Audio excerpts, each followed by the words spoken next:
Well, hello there, welcome back to the channel. Hope you're safe and well.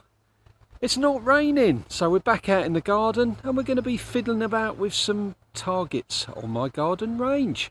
Let's roll those titles.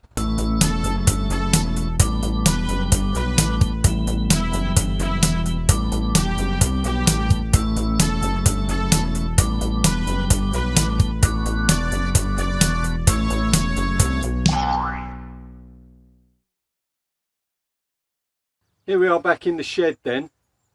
Now on the previous video I did have a go at trying different methods to make these metal targets a bit quieter, to make them a bit more garden friendly, but as you can see in there it gets a bit messy. It's not great, not ideal, so I wanted to sort of think about how I could modify my setup to make putting targets up a bit simpler. Another thing with these as well, whenever I've got a target with like straight lines like that, this tends to pendulum a little bit because it's just hanging on a pole there, and you see I have to put a spirit level to get it level so that I know that my vertical and horizontal lines are level, so that's not ideal either. So let's have a look at my target setup by my backstop and see what we can do about it. So this is my backstop on my garden range where I put my targets up that you've probably seen before in my other videos. You can see I've got built like a double brick wall. I'm fortunate I've got this gap between two sheds that's ideal, keeps it out of the way.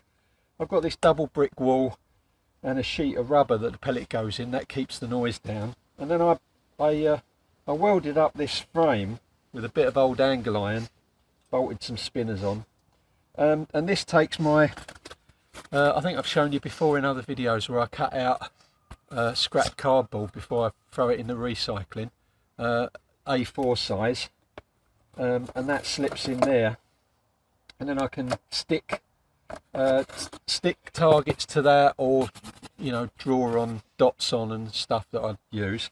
And to cut these out, I've got this template made out of 1/8" ply. So what I'm thinking is, rather than having to hang the target on the bolt there and having the clink, is find a way that I can fit my paper targets, my 17cm paper targets that go on those metal pellet catchers, and attach them to this bit of wood, because this is not really doing anything as it is. And then I can slot that in with a hole in the middle there, the right size hole, and a decent method of attachment. I can put my 17cm targets on there and shoot those through that backstop, and I think that will be a bit quieter. So that's what we're going to look to do, and I've got together a few bits and pieces for ideas of how I might achieve that. So let's go back in the shed and see what's what, shall we? So we're going to cut a hole in this. Oh, let me get the target. So there's a standard 17mm target. We want to cut a hole in this bit of wood so that we can put the target on and attach it. And I wanted a secure way of attaching the target that wasn't going to fall off. Now I know a lot of people use these magnets.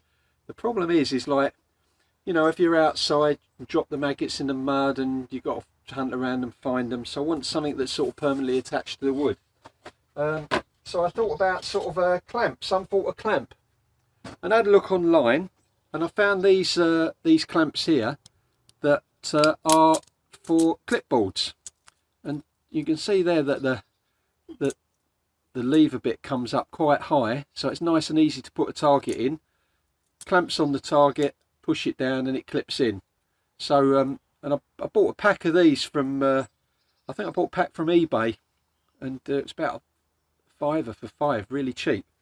So what I'm going to do is work out where I can screw these on, and I'll have two, top and bottom or side to side. I haven't decided yet whether I'll go on the sides or top and bottom, with a hole cut in, them screwed in the wood, and then that should be easy, nice and easy to fit a target to. So that's the first thing I thought.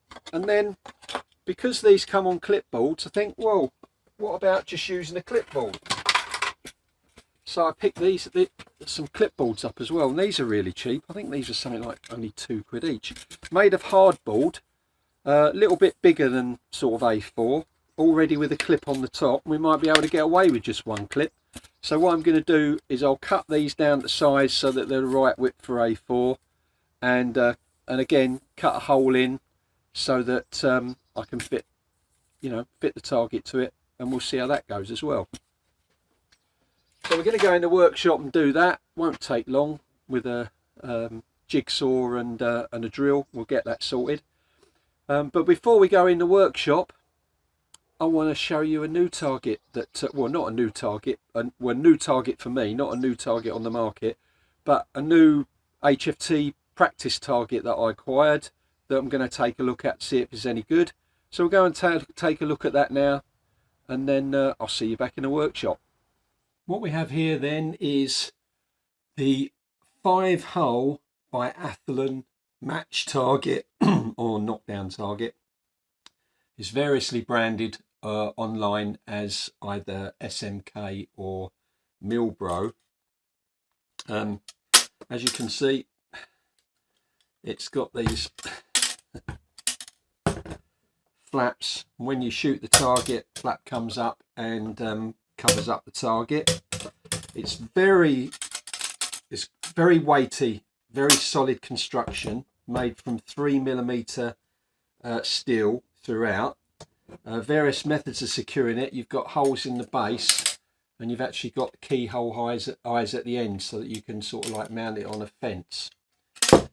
As you can see, it's got a cord attached to a lever at the back. So once you've shot all the targets, you pull the lever and it resets. The 5 holes, let me hold that up. The 5 holes, these are like solid black steel, so these are not going to be damaged at all by pellets hitting them. We start off with the smallest hole is 8mm, then we go to 10, to 12, to 15, and then up to 22. So 8 to 22mm. If I turn it around the back, you can see that the target holes are held in with these spring clips, so you can slide these out and move the targets around if you want. I don't know whether you can actually buy additional size targets so that you can have them all the same, or you can you'd have to search. I haven't seen them available online, but that might be possible. And you can see the lever mechanism here with the spring pulls the levers up. So the only thing that I'm not too sure about with this target is it's got like this paper, sticky backed paper cover on the front. I think that I'd be inclined to remove that so that I can spray this. I mean, one of the things, if you look there, you can see, I don't know what it's going to look like down the scope, but it's very difficult to see the kill zone in the shade there. I mean, the back paddles are all grey. It's all very grey. So I think I'd be inclined to, first off, I'll take this cord off, and I'll just put a loop that comes through there so I can clip my flop over target resetting cords on here, so I don't have to have the cord attached all the time. I'd take this paper off and spray the whole front yellow, and then I'd go around the back and spray these black, so that you can see the kill zones a bit easier. But I thought I'd show you it straight out the box before it all got shot up, so that you could see what it was like. Now, if you do a search for 5-hole Biathlon match target, you'll see that they're available on many different sites. I bought this one from Pelpacks. I have no connection with Pelpacks or business relationship with them, other than I've bought a few bits and pieces from them and always had a good service. I ordered this on the Thursday and it arrived in the post on the Saturday morning, and I paid 30 quid for this, including postage. So I don't think that's bad, actually, considering the construction, how well it's made. I think that's quite good. But what we'll do anyway is we'll get it out on the garden range and give it a shoot and see how it performs. Right, first thing we're going to do then is we're going to cut the this clipboard down to size. Oh, there goes my target. So what I want to do is make sure I've got it the right width for A4. So if I put my A4 template in there and make sure that it's even all the way up, which it is there, and I'll take a pencil and draw my cut line down either side. So that's the width that I've got to cut my board to get it to fit in the slot in the target holder. So that's pretty straightforward. And then that bit on the top there. Now if I pick my target up off the floor,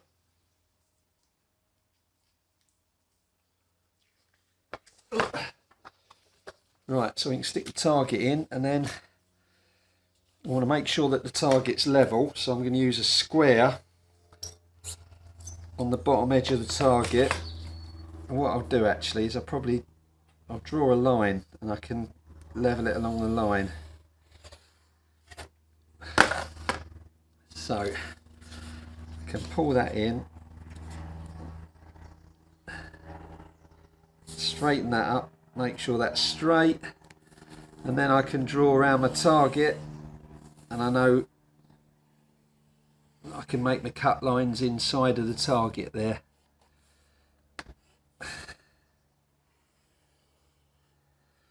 Right, so all I've got to decide is how far that I go inside. Looking at these targets here, it's about 8mm, so I reckon I can probably go, yeah, about between 5 and 8mm inside of that line. I can draw a parallel line and then cut my hole out in there.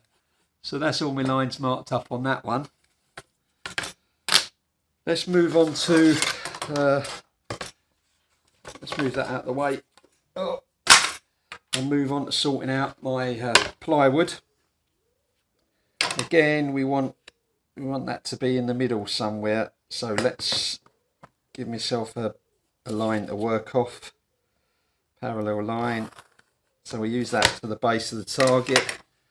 Then all I've got to do is line my target up in the middle, roughly in the middle of the wood. Is that square? Let's just check that square. I'm sure that is square. No, it isn't. Oh, must have had an off day when I cut that. But anyway, so line that up there, generally in the middle, and again draw around my target so I can work out my cut lines. And we've got to work out where we're going to put these. Now, if I have these on the sides, then they're going to just about fit, I think. Yeah, if I put them there, I think they're going to be better at the top and the bottom, actually. Top and bottom of the target, so I'll probably put them top and bottom. That'll be easier to fit the target in, I think. So there you go, drawn around my target, got my cut lines on there. So I'm going to get my jigsaw out, cut my holes, and we'll be back.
So here's our competed target holders then. So here's this target now. I've modified it then. You'll notice if I switch this around the back, look, I've sprayed all the backs of the paddles black. I've taken the white card, the sticky white card off the front there, and paint's still a bit wet, and sprayed the front yellow so you can see that you know, look more like HFT kills. I've also put a little bit of string through the front of the paddle so that I can hook on a reloading string. So if I want to reload, I can just pull that, and it resets the target. So what we'll do now is we'll set this out with my modified target holders, and get a rifle out at 25 yards and have a look and see what happens with them, see if they work. Right, we're all set up to do some shooting then. 25 yards. Decided, I know I usually use the S400, but I thought I'll get the old Wolverine out and give the Wolverine a go for a change. So we're using FT Exact straight out the tin.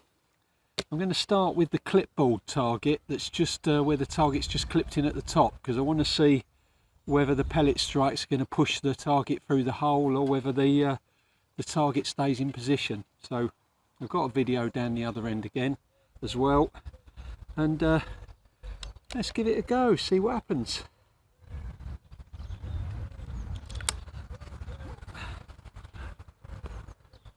Right, I'm going to start top left hand corner, and then I'll sort of like switch to the bottom and see how that changes.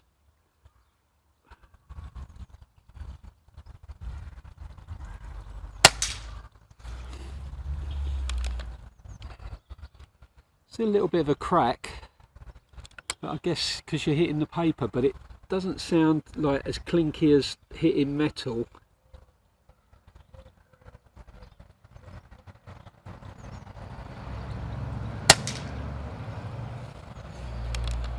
One more up in that top corner.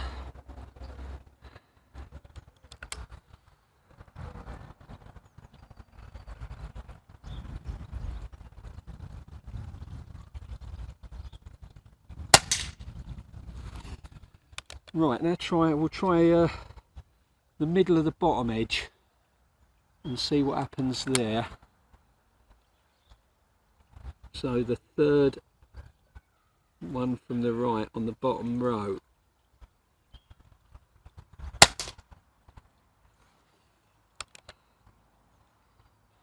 Well, that seems to be working okay actually.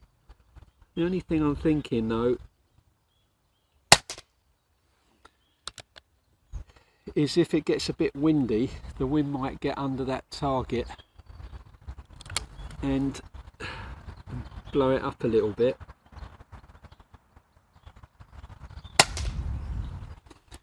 But no, that seems to work okay. Right, before I switch over to the double clamp target that's on my bit of 1/8 ply, I'm going to try that new HFT like practice target that I showed you and see how that works. Right, so this target starts with, I think it's 25mm from the left. It goes 25mm, 20, 15, 10, 8. So we'll go along and see how we get. We'll start with the easy ones first.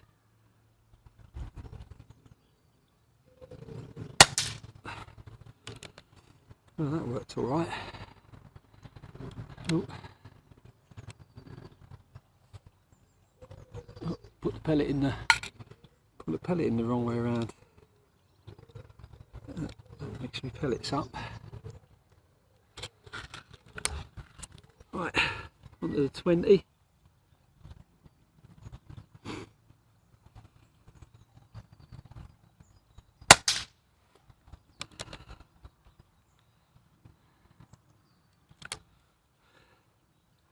$15.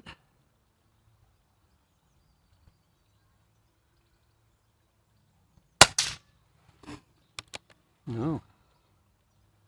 So far so good. 10mm.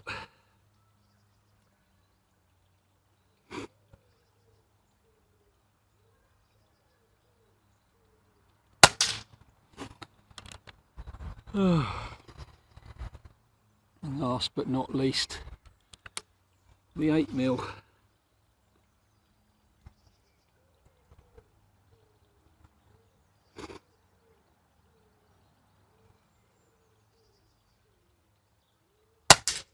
Oh, we missed that one. Just clipped it on the right. Let's try again.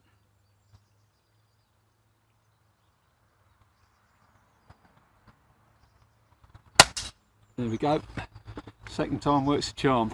So that works all right. Right, well I don't foresee any problems with this one where it's clipped on top and bottom.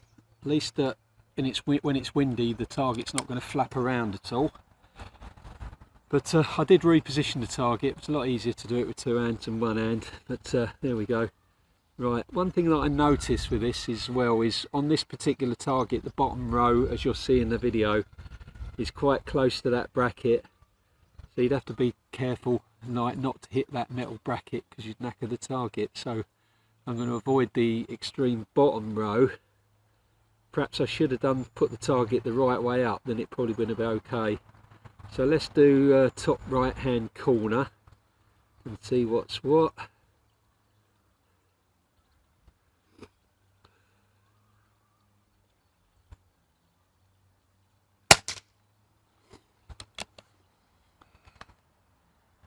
Yeah, seems to hold the target really well.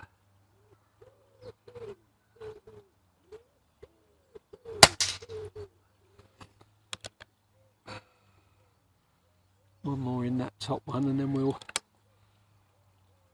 try down the bottom.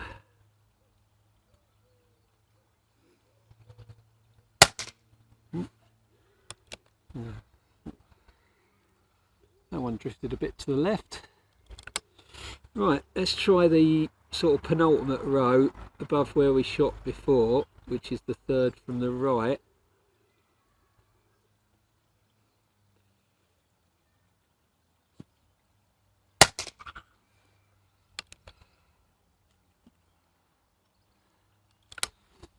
There we go again.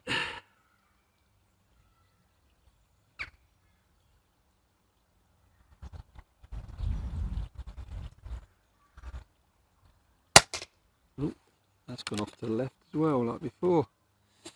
One more, just for luck.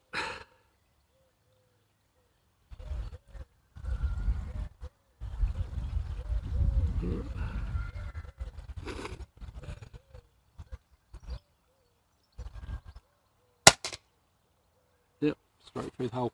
Yeah, so I think that worked quite well actually. From here, certainly sounds a lot quieter. There's more of sort of dull, just pellet hitting paper than on metal with the metal targets. So I think I'll stick with these in future and use my double clamped version, my A4 template. But say the clipboard sort of handy, will work for a windless day. And I've got some extra clips. I can always put one of those clips, glue one of those clips or screw one of those clips to the bottom to hold it in at the bottom. And as for the other target, the metal target, that seems to be a good addition to the target collection. So yeah, anyway, that's all I've got for you on this one. Hope you found that interesting. Might have given you a few ideas. So say sort of a cheap solution to solving the problem of a bit of target noise.